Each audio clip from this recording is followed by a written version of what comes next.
They met online. Strangers in a twisted game of convenience. He once wore the badge, sworn to protect and serve. But behind that uniform was a killer hiding in plain sight. Lucille said "I do" to a stranger, not realizing the nightmare beneath the mask. When the truth finally broke loose, it didn't just end their marriage. It ended her life. Because sometimes the darkest vows aren't made in love, but in murder. Welcome to Criminally Human, where love becomes the deadliest crime. Brian McManus had children from a previous marriage, a family he left behind in the UK, rarely mentioning them. He didn't call. He didn't visit. He simply vanished from their lives. Lucille Ann, by contrast, had endured real loss. Her husband had passed away from natural causes years earlier, and she'd carried that grief with quiet strength, raising 2 grown children and doing her best to rebuild a sense of peace. The age difference between her and Brian was nearly 20 years. He was a former UK police officer with a fading badge and a fading reputation. He claimed to want a fresh start in America. Lucille, ever kind-hearted, believed in second chances. But what she didn't know was that she had opened her life, and her home, to a predator. At first, their relationship appeared to offer mutual benefit. For Lucille, it was companionship in her golden years. For Brian, it was something far more transactional. A pathway to permanent residency in the United States, financial security, and a cover for the secret life he never stopped living. Friends say Lucille doted on him at first. She believed in love, even if it arrived in an unconventional package. But Brian never reciprocated. Instead, he grew cold. He kept his phone clutched tightly, locking it even during showers. He'd step outside to take calls and return flustered and sometimes irritable. Locked drawers appeared around the house. Money vanished and the late nights became later and came with lame excuses. And Lucille, always sharp, noticed every detail. She wasn't naive. She had just been hoping, praying that she was wrong. She wasn't.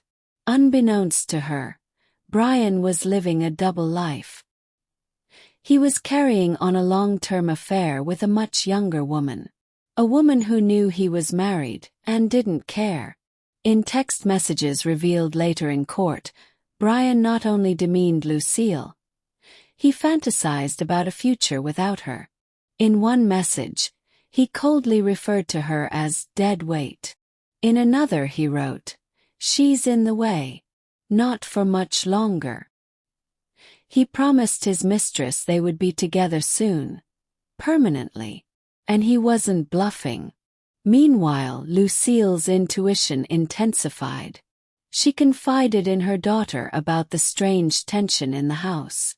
She described Brian's personality shift, from charming and attentive to distant, even menacing. "He looks through me like I'm not even there," she once said. Her final warning was the most haunting. "If anything happens to me, it was Brian." In the weeks leading up to the murder, Brian wasn't just thinking dark thoughts. He was planning. Prosecutors later presented damning digital evidence. His browser history included searches like how to kill someone without getting caught, where to hit to cause internal bleeding, and how long does it take to bleed out. He looked up life insurance policies. He checked Lucille's will. This wasn't impulsive. It was orchestrated. The night of the murder was quiet. Too quiet. A steady, cold rain fell outside, creating a natural sound barrier. Lucille had spent the day preparing for a church fundraiser. She came home, changed into her robe and slippers, and sat down with a cup of chamomile tea, her nightly ritual. It should have been just another peaceful night. But Brian made sure it was her last. He attacked without warning. With a fireplace poker in hand, he bludgeoned her repeatedly, striking her skull and upper body with unimaginable force. She tried to fight back, evident from the deep bruises and defensive wounds found on her hands and arms. Furniture was knocked over. Blood spattered across the carpet and hearth. But no one came. No one heard the horror behind those walls except a single neighbor, who reported hearing a scream and then silence. They would later say they assumed it was a bad dream. Brian, unshaken, walked outside in the rain and casually tossed the weapon over a backyard fence. Like it was nothing. Lucille's body wasn't found until the next morning. Her daughter, worried after unanswered calls, arrived at the home and found the front door slightly ajar. The scene inside was gruesome. The sight of her mother, bloodied, lifeless, left her paralyzed with shock. She called 911, her voice trembling with disbelief. My mother's been hurt. I think she's dead." When paramedics and police arrived, it was already too late. The weapon, a blood-covered fireplace poker, was found hours later in the neighbor's yard. Brian's fingerprints were on it. Blood matched Lucille's DNA. But even more chilling was what detectives found on Brian's devices. Messages to his mistress increased in frequency in the days before the murder. On the very day Lucille was killed, Brian had texted her, "It's almost done. Be ready." In court everything came out. The affair, the lies, the text messages that read like a murder diary. Witnesses testified that Brian had isolated Lucille from friends and family.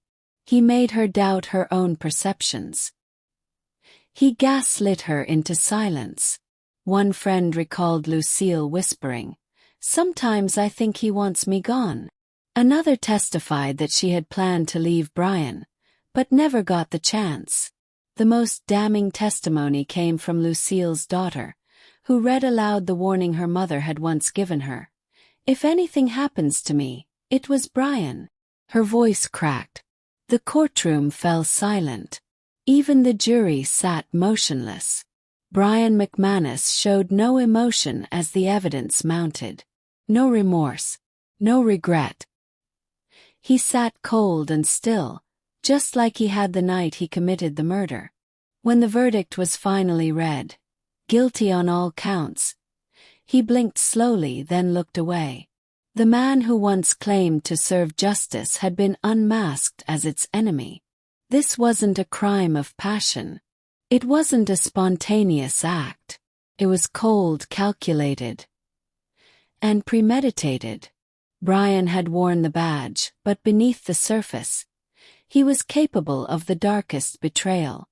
Lucille Ann gave her heart to a man who never loved her.